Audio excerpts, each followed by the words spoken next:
Hello, my Marvel peeps. I just got done watching Man The Wasp Quantumania, and with this third installment in the Ant-Man trilogy, we find Scott Lang kind of at peace with life. Endgame happened, he saved the world, he's written a book, but with the time he's now lost with his daughter Cassie, who's a teenager, he finds himself a bit disconnected right at the exact moment he gets sucked into the quantum realm to meet Kang the Conqueror. That's all pretty much said without giving any spoilers to you guys. This will be a spoiler-free review. We is gonna talk spoilers after this movie's release because those two post-credit scenes, pretty interesting. So be sure you're subscribed to stay tuned for those videos here. But when it comes to Ant-Man, who doesn't love Paul Rudd as this little guy? I think that first Ant-Man film is underrated and one of the best solo origin movies of the MCU. A lot of that is because you could still feel Edgar Wright's stamp on the film, but I thought Peyton Reed did a good enough job that made me really excited for the Ant-Man character in the world. Then we got to Ant-Man the Wasp, and to me that film was just kind of forgettable. Not really that it was a bad film, but it just existed. So when it came time for this third movie and they brought Peyton Reed back and he was demanding from Kevin Feige, look, I want to have the big world-changing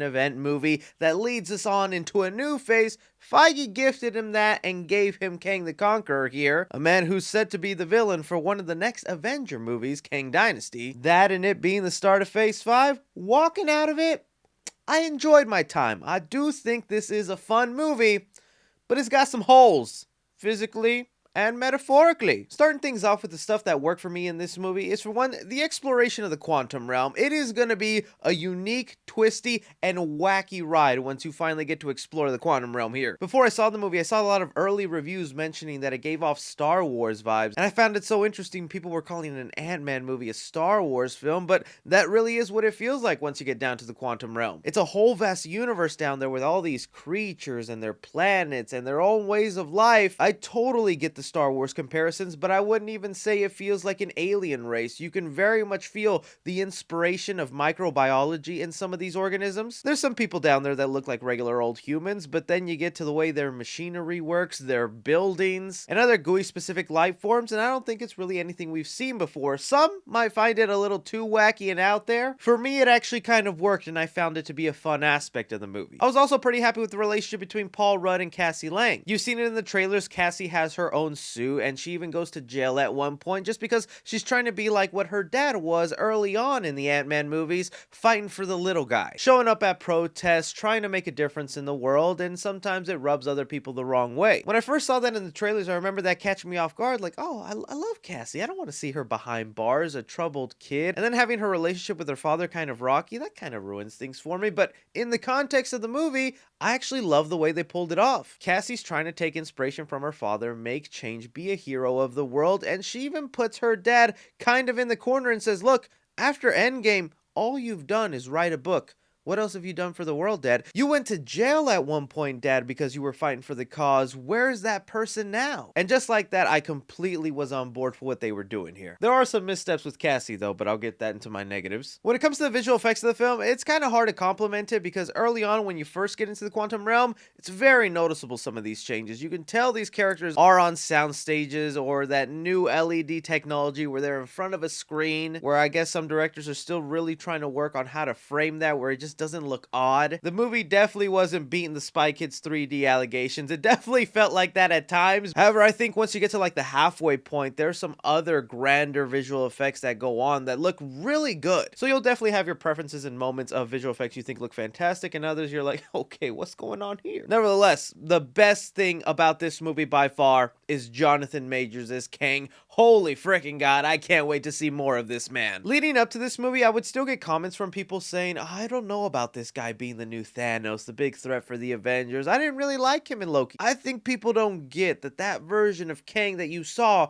is not going to be the same one that you see in this movie. This goes to show you the acting range Jonathan Majors has, because he played Kang completely different and very menacing. He's more soft-spoken, you feel the threat and presence of his power, and what makes him stand out as such a great villain in this movie is the balance Peyton Reed has. One of my biggest issues with Marvel lately is they don't know when to balance the funny ha-ha jokes and the serious moments. There are times in Marvel where it feels like you can't have a sit-down serious scene between characters without that scene ending on a little joke because, oh, we can't be that dark, we can't be that serious. Thankfully, when it came to the scenes involving Jonathan Majors Kang, they don't get undermined with a joke. Sure, you might have Paul Rudd being quippy, but that's just his persona. Kang himself is not a jokey man. He is very serious, he knows what he wants, and he's gonna do anything to get it. And it was that attempt at balance that I really appreciated here, because when Thor Love and Thunder came out, it was just joke after joke, no levity, no seriousness, and it just really rubbed me the wrong way. With Ant-Man 3, I'm not saying it's perfect balance, but there's a balance. But if I want to jump over to some of the things that I was mixed about or that I didn't absolutely love about this movie, it is just kind of messy. One of my biggest drawbacks with this film is it's not really an Ant-Man movie. It's more of a setup to the next story. This is Avengers Kang Dynasty, the prequel almost. And I know that's very much the point, you know, set up Kang, get him introduced to the audience so you get an idea of what you're expecting in Kang Dynasty. But for a third film in an Ant-Man trilogy, it just didn't feel like an Ant-Man movie. There's so much exposition and dumping that happens to the audience, little things that I'm sure will be important in the long run, which is great. But that's another huge Marvel problem they have, is they're always setting up to the next story, and even when you get to that next story, that story is also set up for something else. They focus so hard on the setting up of Kang and what's coming for the future that they don't even close off the arcs they were setting up in this movie. Early on in the film, you have this whole conflict with Cassie and Scott, where he clearly doesn't want his daughter to be in the crime-fighting life. He doesn't want his daughter to have a suit. In the quantum realm, there's these great sequences where, like, Scott is forced to kind of teach his daughter a little bit of the ropes, and I love those moments, but then you get to the end of the movie and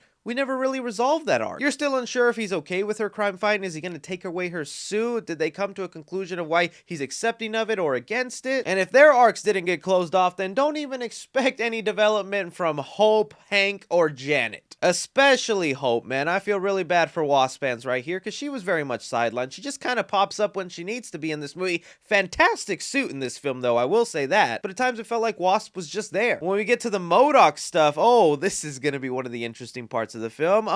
I like the effects on MODOK, okay? I want to put it out there. MODOK looks weird and wild in the comics. Any form you were going to translate that into live action, it was just going to look wrong to your human eyes. It's that uncanny valley feel, that CGI human face that just looks wrong. So yeah, MODOK looks horrible, but I love how horrible he looks. I think they nailed a great design here. I think even when it comes to the visual effects on MODOK, they're spot on. Whenever he's got the mask on and he's mostly metal and he's got his weapons out and he's chasing after characters, oh boy, looks great. But in the end, he's just treated as a punchline in this movie. He's the jokey villain. I think a lot of that has to do because they didn't want to have another serious villain that undermines Kang's seriousness in this movie. So by default, MODOK had to be a bit of a joke, which could have been fine. There's some jokes in here that really work for me, especially whenever you have MODOK and Ant-Man talking to each other. But even once you know who MODOK really is, I feel like the personality doesn't fit what you know. And when you get to that third act, MODOK is just definitely treated as a big punchline that I was like, that exaggerated MCU humor they gotta pop in here. So really, with Ant-Man The Wasp Quantumania, it's not gonna be a little concluding chapter. It's not gonna wrap up the arcs of these characters very well. It's not even gonna develop them a lot. But to me, it's still a wacky fun time. I enjoyed some of the sillier moments because they were balanced out with such a cool, threatening Kang that I really want to see more of in the future. So maybe not the greatest start to Phase 5, but I wouldn't say it was a bad start either. So for Ant-Man The Wasp Quantumania, I'm gonna give action 3.5 stars. It's some typical Ant-Man fight scenes that you've seen, shrinking down, shrinking up, punching. But I think the best fight scenes of this movie is the Ant-Man vs. Kang stuff. That is what had me on the edge of my seat, eyes glued. I wish that went on for longer. Comedy in the movie, I'm gonna give it 3 stars. I think Paul Rudd is just as charming as ever. He makes me laugh. The balance in here also helped me not be annoyed with some of the comedy moments. But when it got to like the MODOK stuff towards the end, I was like, really? You had to do this? Drama in the movie, I'm gonna give it 2.5 stars, man. This movie is all just setup. It just feels like exposition or information needed to get out to the audience, and they just tag it along to a random Ant-Man adventure where you don't even get to finish some of the Ant-Man narratives. Horror in the film, I'll give 0.5 star to, just because some of the creatures in the quantum realm might be a little creepy, but nothing really terrifying here other than Kang. And suspense the movie, I will give it 3 stars. When it came to that ending battle with Kang and Ant-Man, I didn't know how it was going to end. I didn't know what was going to happen to Scott or Kang, and that uncertainty just had me in full suspense. Casual fans, I'm going to give it a B-. I definitely think you need to be involved in the MCU a little bit. You can't just go in blank here or only watching the Ant-Man movies. Cinephiles, I'm going to give it a B+, and critically, I'm going to give it a C+. For Ant-Man The Wasp Quantumania, it's fun and wacky enough that I think you'd enjoy it in theaters. Again, that's just my opinion with Man The Wasp Quantumania. I can see some people walking out and being slightly disappointed, but I really couldn't help myself but have a good time with this one. I think a lot of people will too. Don't forget to leave me your opinions down below. Don't forget to like, subscribe, follow me on Twitter at 3C Films or on TikTok at 3C Films. But as always, I'm Chris. Take care.